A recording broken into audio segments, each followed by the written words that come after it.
Hola, te saluda Dulce Ruiz desde México y hoy te voy a compartir las notas de Elena G. White para nuestra escuela sabática.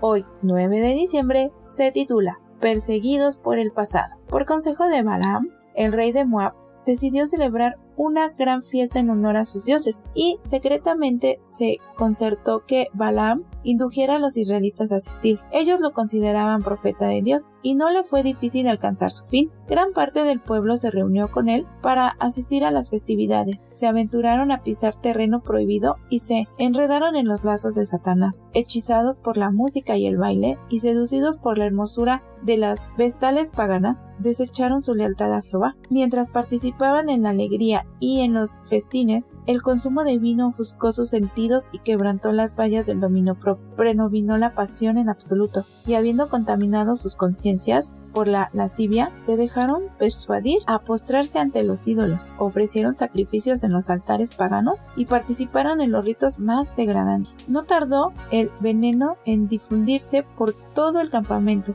de Israel como una infección mortal. Los que habían vencido a sus enemigos en batalla fueron vencidos por los ardides de mujeres paganas. La gente parecía atontada. Los jefes y hombres principales fueron los primeros en violar la ley, y fueron tantos los culpables que la apostasía se hizo nacional. Allegóse el pueblo a Baal Peor. Cuando Moisés se dio cuenta del mal, la conspiración de sus enemigos había tenido tanto éxito que no solo estaban los israelitas participando del culto licencioso en el monte Peor, sino que comenzaban a practicarse los ritos paganos en el mismo campamento de Israel. El viejo Adalid se llenó de indignación y la ira de Dios se encendió. Las prácticas inicuas hicieron para Israel lo que todos los encantamientos de Balaam no habían podido hacer. Los separaron de Dios. Debido a los castigos que les alcanzaron rápidamente, muchos reconocieron la enormidad de su pecado. Estalló en el campamento una terrible pestilencia de la cual decenas de millares cayeron prestamente víctimas. Dios ordenó que quienes encabezaron esa apostasía fuesen ejecutados por los magistrados. La orden se cumplió inmediatamente. Los ofensores fueron muertos y luego se colgaron sus cuerpos a la vista del pueblo para que la congregación, al percibir la severidad con que eran tratados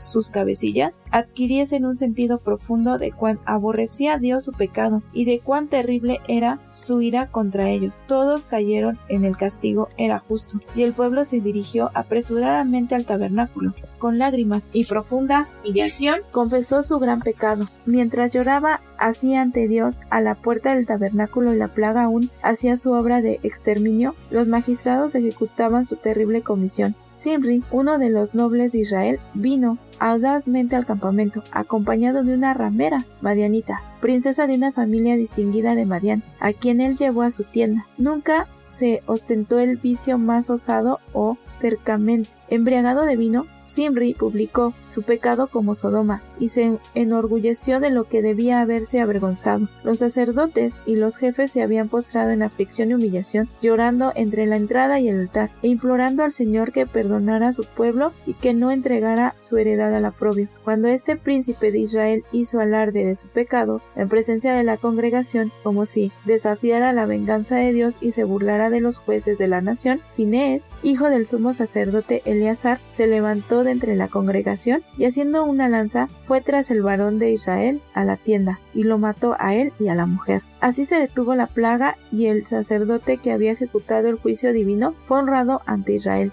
y el sacerdocio le fue confirmado a él y a su casa para siempre.